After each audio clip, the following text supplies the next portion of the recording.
We are. Well, it's time to get nervous. You never get nervous. How about a little why worry?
Things they say and things they do. All together, children. Yeah.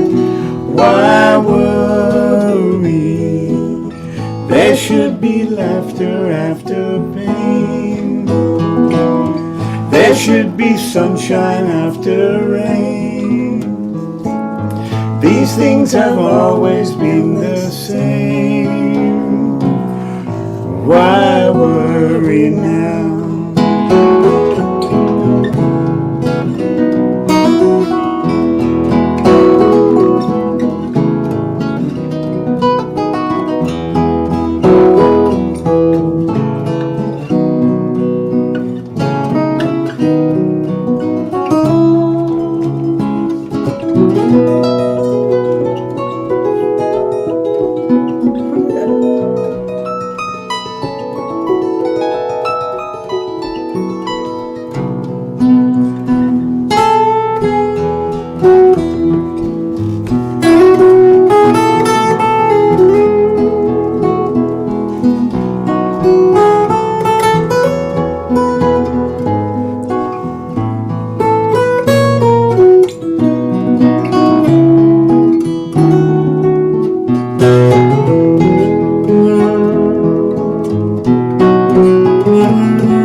Why worry?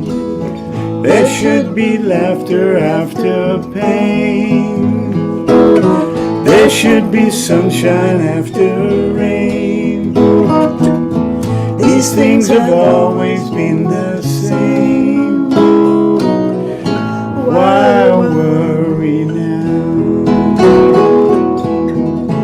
Why worry now? Why worry now?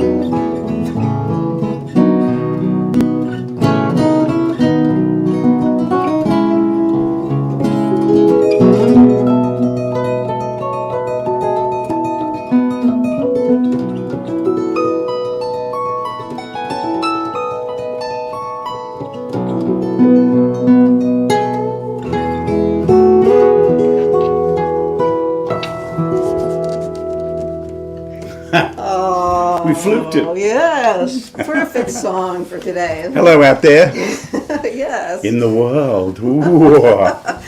Well, thank you, Tommy, for coming and joining me for dinner Hey, today. thanks for the Joining big us. check you sent me.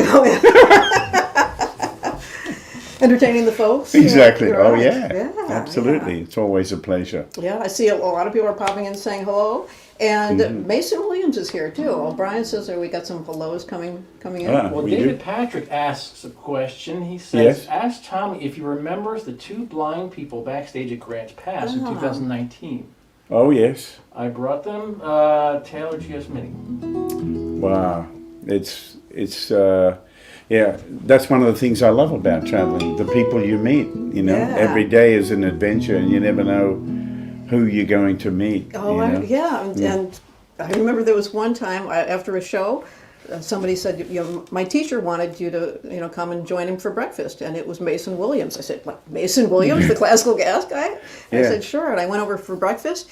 And first thing Mason did is he played me your recording of Classical Gas. He did? Which I had never heard before. It had just come out, I guess, at that time. Ah, And I I was amazed. We were both amazed. In fact, he just started playing other recordings and telling jokes, and pretty soon his wife served lunch, and then she served dinner. And then, yeah, and then it was she breakfast. Said, it was absolutely breakfast. She said, stay the night, and I left after breakfast the next day. Good heavens. So that was quite a breakfast. That's, yeah. Well, yeah, Can you so still- Mason's going to be here tomorrow night, is he? Tomorrow, yes, I'm doing a workshop together with him.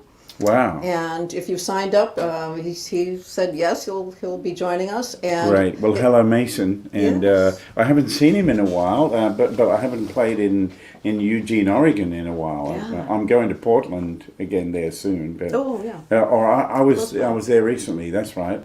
I was at the Aladdin Theatre for 3 nights. So that was wonderful. Yeah.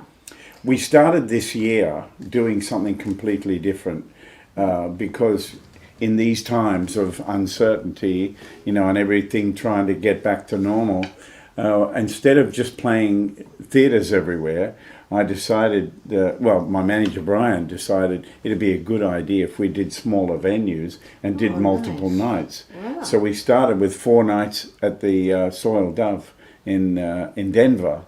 And then we went to the Aladdin in Portland. Then we went to the Triple Door in Seattle and all that. And it was an amazing thing. I really loved playing the smaller places as much as I love playing big halls. Yeah. I love playing the smaller places. It was really good and Well, intimate. it's so great for the audience to be able to see you in that environment, because that's, you know, where I first saw you, and it changed my life, you know. and I hear that so much. I mean, you know, every now and then I get somebody come up to me and say, you know, your concert changed my life, you know. Yeah, see? But like 80% of the people who come to your concert say, this concert changed my life. Oh, I mean, isn't that nice? really, Thank you. I think if you haven't gone, I'm saying, okay, if you haven't gone to see Tommy live, do it now. Yeah, before I get much older. Hey, you know, it's a funny thing. I often have people commenting on the size of my hands, right? And they say, well, I can't play these things. Look at my little hands. And I said, oh, no, the small hands are no... Look at that. See? Small hands. Yeah, and try and keep up with her. Oh, no. No, but you know, I always tell people it's up to you. How determined are you? You know, if you have small hands, then find another way of doing it. But you got to do it. You know, so. Well, since Mason might be watching, would you care to play classical gas? Oh, okay. I mean, Well, that would I could be try. So cool. I'll try. Shall I tell you a little bit how this arrangement Yes. occurred? Oh, of course. All right, and playing guitar for a living, playing in bars back in the 70s and 80s in Australia. When you're playing in pubs and places like that, everything has to be moving along at a quite a clip. And you know, people have the attention span of a 3-year-old in the bar, you know, and so and everybody was always asking, "Would you play classical gas? Would you play classical gas?" And I never learnt the original version until I had to, and I listened to it, and then I played it live, and I thought, it's great, but it doesn't work as a solo piece. It needs to get going. You know, so what I did is I took Mason's iconic right, that, and then that part there, and then right, Yeah. which is not how he originally wrote it. It was somewhere there.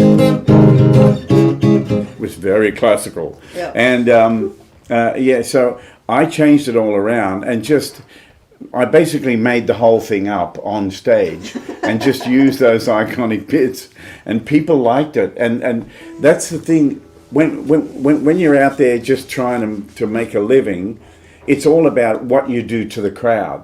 You know, if the people who are running the club or the bar, they see the crowd into it and it's because of you, then whatever you're doing, keep doing it, you know? Yeah. So